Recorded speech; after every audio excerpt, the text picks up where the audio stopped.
চলতি বছরে হজযাত্রীদের সঙ্গে শিশু সঙ্গী নেওয়ার উপর নিষেধাজ্ঞা আরোপ করেছে সৌদি আরব। অর্থাৎ কোনো হজযাত্রী তার সাথে শিশু নিতে পারবেন না। দেশটির হজ ও ওমরা বিষয়ক মন্ত্রণালয়ের এক বিবৃতিতে এই সিদ্ধান্তের ঘোষণা দেওয়া হয়েছে। মন্ত্রণালয়ের বিবৃতিতে বলা হয়, প্রতি বছর তীব্র ভিড়ের সঙ্গে সংশ্লিষ্ট সব ঝুঁকি থেকে শিশুদের সুরক্ষাই এই সিদ্ধান্তের লক্ষ্য। শিশুদের সুরক্ষা ও সুস্থতা নিশ্চিত এবং হজযাত্রার সময় তাদের যে কোনো ধরনের ক্ষতির মুখোমুখি হওয়া এড়াতে এই ব্যবস্থা নেওয়া হয়েছে।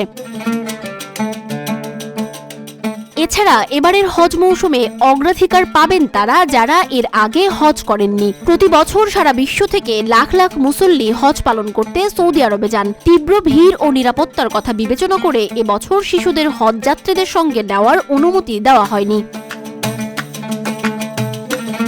সৌদি নাগরিক ও দেশটিতে বসবাসরতদের জন্য নুসুক অ্যাপ এবং সরকারি অনলাইন পোর্টালের মাধ্যমে 2025 সালের হজ নিবন্ধন আনুষ্ঠানিকভাবে চালু হয়েছে। হজযাত্রীদের ব্যক্তিগত তথ্য যাচাই, সঙ্গী যুক্ত করা এবং মাহরাম পরিবর্তনের অনুরোধ অনলাইনে নুসুক অ্যাপের মাধ্যমে জমা দিতে হবে।